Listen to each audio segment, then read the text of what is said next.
Welcome to the world's deadliest gangs, where we take you on a tour of the planet's most dangerous cities and violent criminals. Most criminals use sophisticated handguns, grenades, assault rifles. But today we travel to Mexico in search of a gang that use more traditional methods: kidnapping. In tonight's show, the Mexican kidnapper they call the earloper. Gang warfare, the kidnap that went wrong. But first, the gangs in action.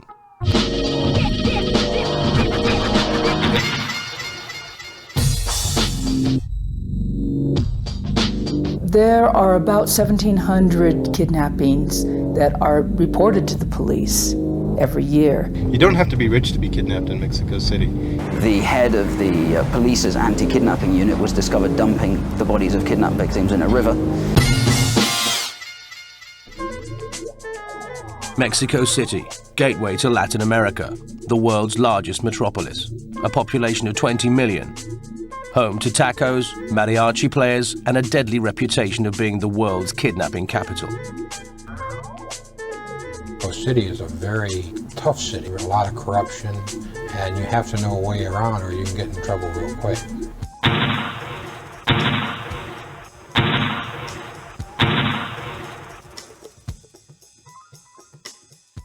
In Mexico, a lot of small towns dedicate themselves to certain kind of a business enterprise.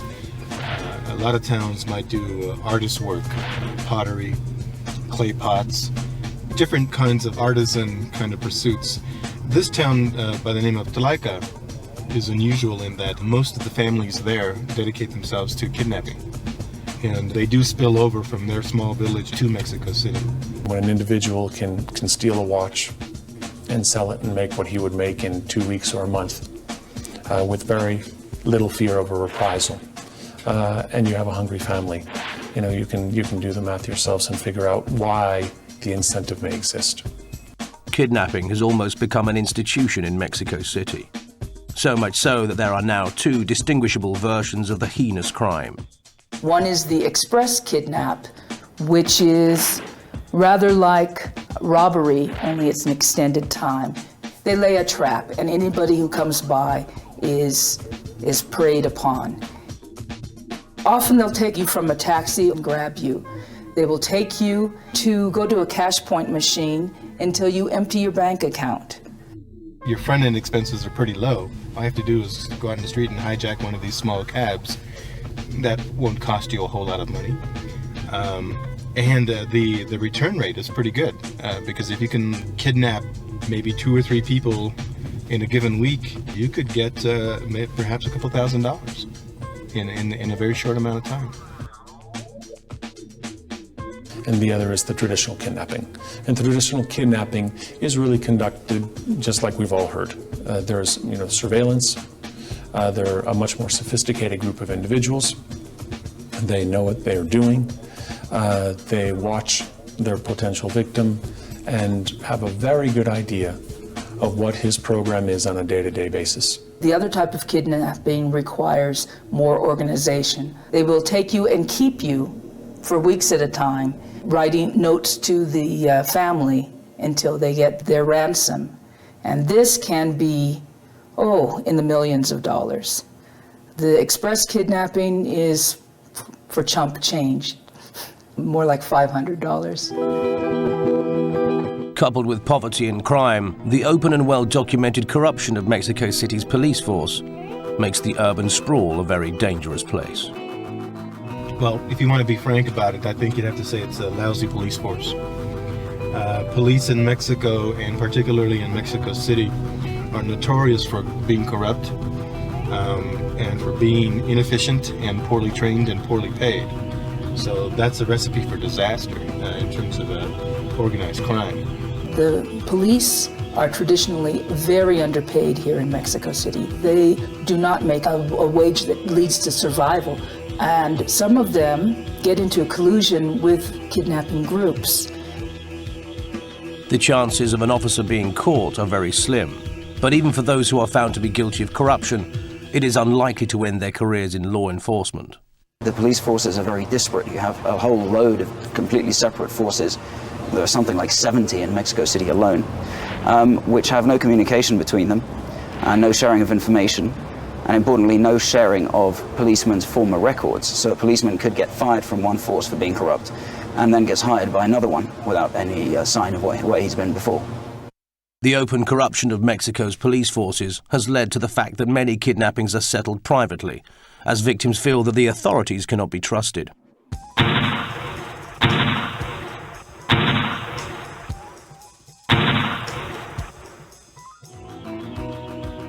In a country striving to make the leap from third world to first world, Mexico has endemic social problems to solve, none more so than its kidnapping plague. Something very big has to change, because this is an industry just like any other. And so unless there is a way that they cannot bribe their way out of the problems, it's going to continue to be a problem. Still to come, Mexico's most wanted, the man they call earloper, gang-style Mexican kidnap gangs in uniform, and the man who believes he can beat the kidnappers. But first, gang warfare.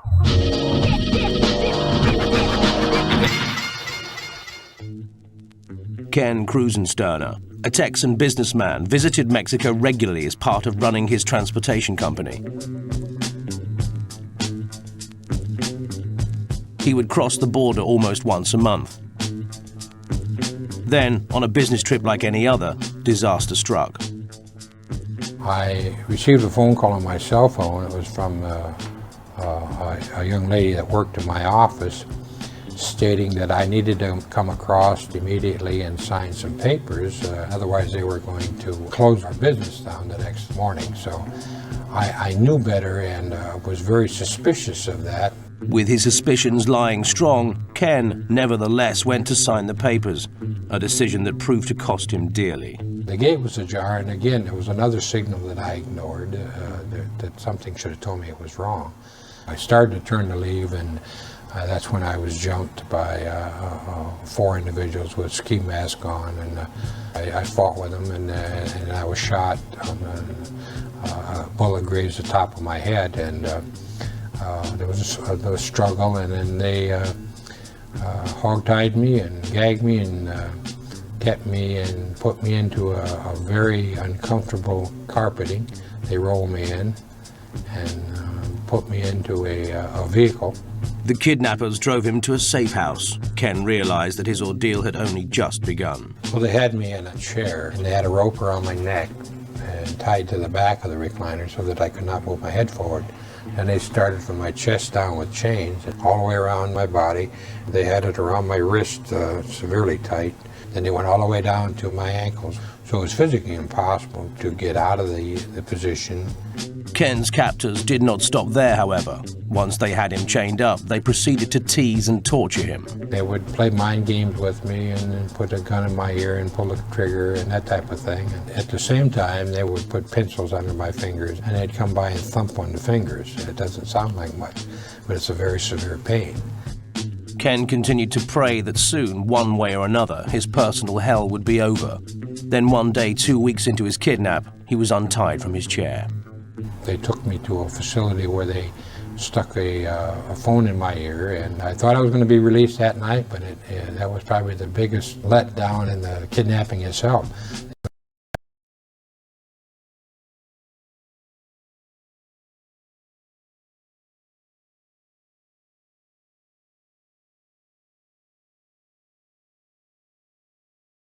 The kidnappers, however, had made a fatal error in their kidnap plan.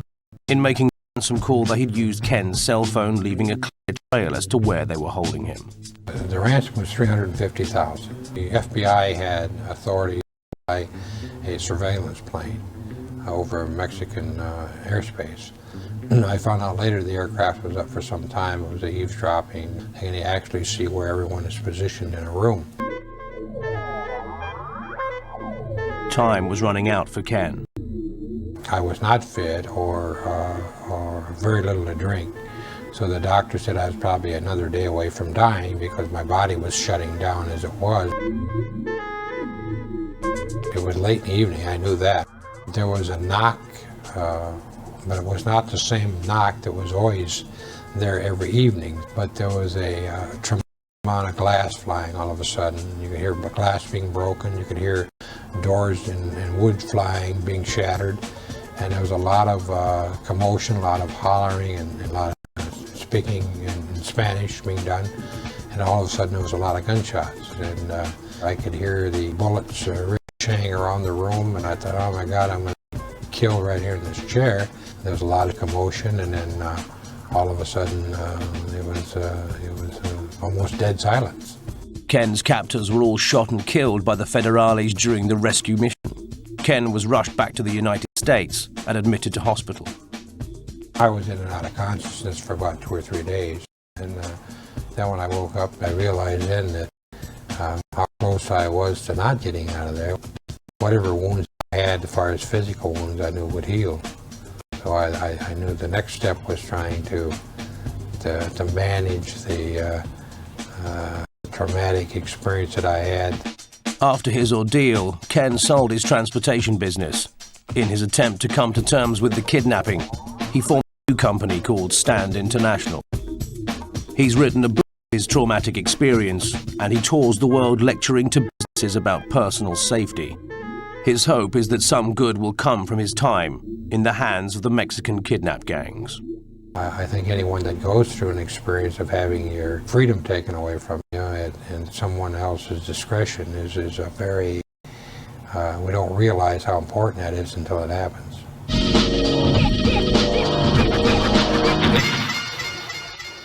Stay tuned, we'll catch you on the other side, bringing you back with some more stories from the dark side of gangland. Fucking violent he is, I tell ya. Yeah, hey, fucking come on in, eh?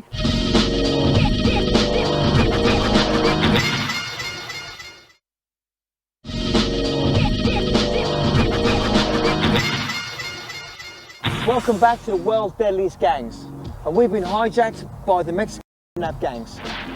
For 70 years now, on and off, the gangs have terrorised civilians here in Mexico with their threats and their kidnapping. Like other gangs around the world, they have a fearsome and demanding reputation, and like all other gangs, they have a rather unique image.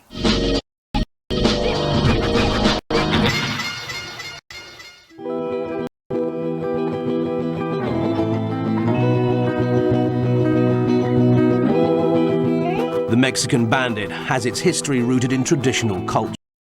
Years ago, groups of bandits roamed the Mexican plains, raping, pillaging, and building a fearsome reputation.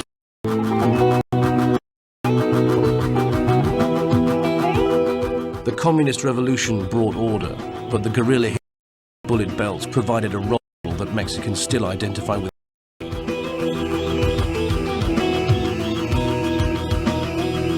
I mean, what's interesting about these gangs is even though they work independently and they don't have the same agendas, they do tend to dress in a very similar way, even though they might not even know each other. Once they have made it, they like to show it off any way they can. People that come from a low socioeconomic background, it's hardly surprising that they want to dress up, marking the fact that you become a successful person in your culture. They have big gold rings and big gold teeth. So gold is a very popular feature of the Mexican city gangs. With a uniform that is in keeping with his natural environment. It would appear that up until most recent times, the Mexican gangs really dressed and, looked how they wanted. The vest, the jeans, the cowboy boots, check shirts, stuff like that. And the way that they dress also has some kind of cowboy influences. They'll wear jewelry and insignias and different leather things that have some sign of the Mexican ethnicity in them. They also tend to have big mustaches and use lots of hair gel, have a very slick hairstyle. However, the Mexican bandit is known to have developed a nature that is violent, cruel, and ugly. Life is cheap in Mexico. It is a place get killed for the price of a gold. Could be just come round the corner, needs a town, all your finery, don't he's the testicle who you are, blam, you're dead, jewelry. Because you don't know who they are, you don't know what their motives are, other than they're going to rob you.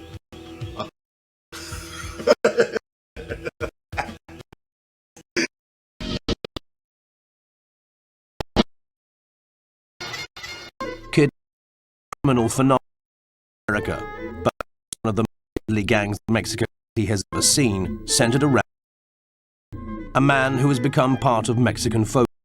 His name is Daniel Arizmendi Lopez, but he is more commonly known by his nickname. Arizmendi was known as the ear chopper because he used to cut off the ears of his victims and send them to the families as a way to get the ransom out of them. He was once a police officer. He was also, I think, once a military officer. So he had good connections to a lot of people in law enforcement and was able to exploit those.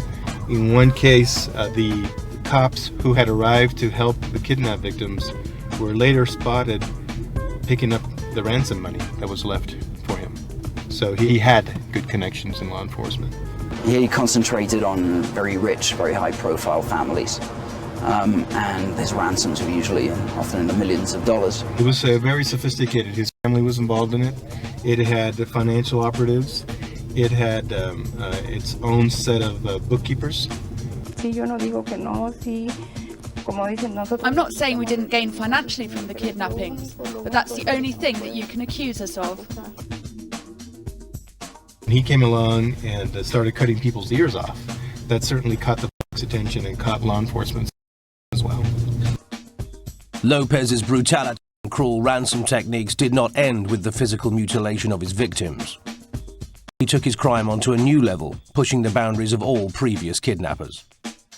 He basically killed some of his subjects, even while he was insisting to the families that they were still alive, and managed to collect a ransom from them.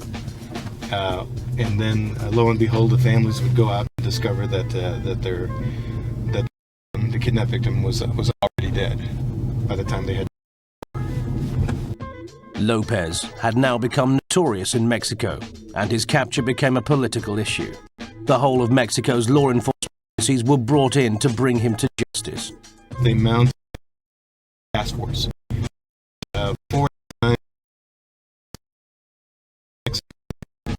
Started doing was arresting low-level the kidnapping and having on the person next to the ladder.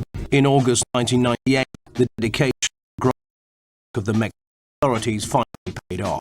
They found Lopez alone in his secret hideout. When he was brought in, he looked like a very humble individual.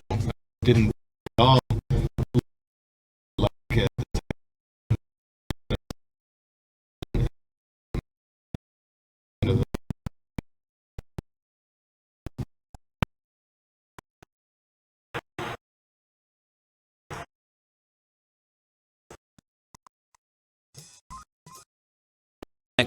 Turned $1 million amassed by the Arizmendi Lopez.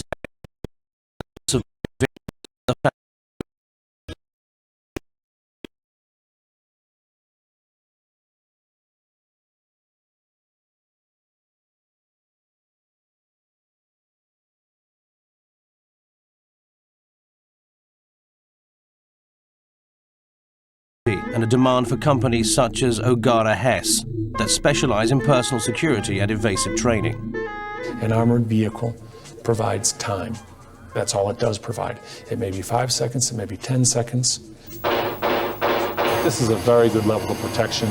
90% of the population, 95% of the population is more than secure with this. It is an assault vehicle. Being stopped at a red light, a stoplight. This will give you the opportunity to escape. Most of the crimes here in Mexico are still committed with handguns. However, this vehicle is being armored to .44 Magnum level protection, and this one is being armored to assault rifle ball level protection.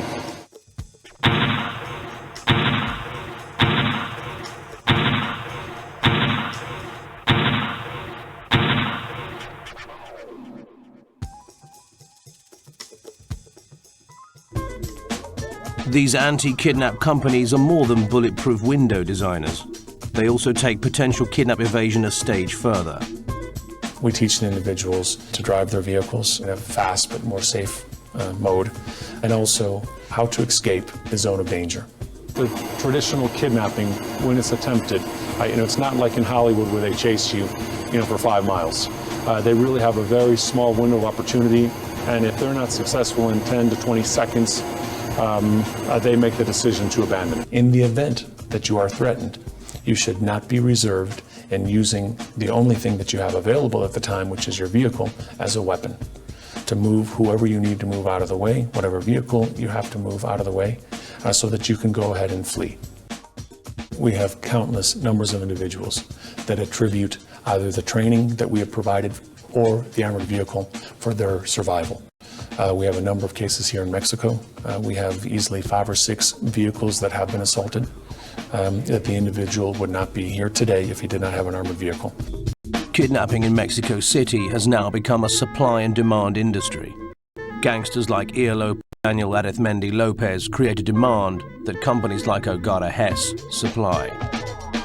We sometimes receive some criticism that we're taking advantage of a bad situation. And the fact of the matter is that we did not create the situation. The demand is here, and we are simply satisfying a demand that people have, that citizens have all over the world, to be safe. Mexico is a place with a corrupt police force, high population and appalling poverty. The Mexican kidnap gangs use this to their advantage and operate with incredible frequency and without remorse. They are one of the world's deadliest gangs.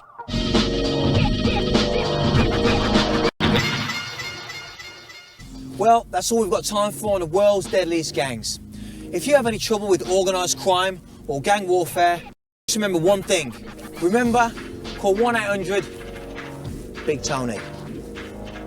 Come on, son, you're a star now, you're a fucking star.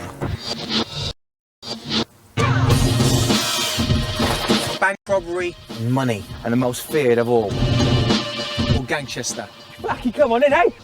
Kidnapping, power, firm, the yardies. If you have any trouble with organised crime, yeah, call 1-800-BIG TONY. Very naughty. The world's most dangerous cities. The Hells Angels. The drugs cartel. The Bloods, the Crips. Hijacking and murder. The world's deadliest gangs.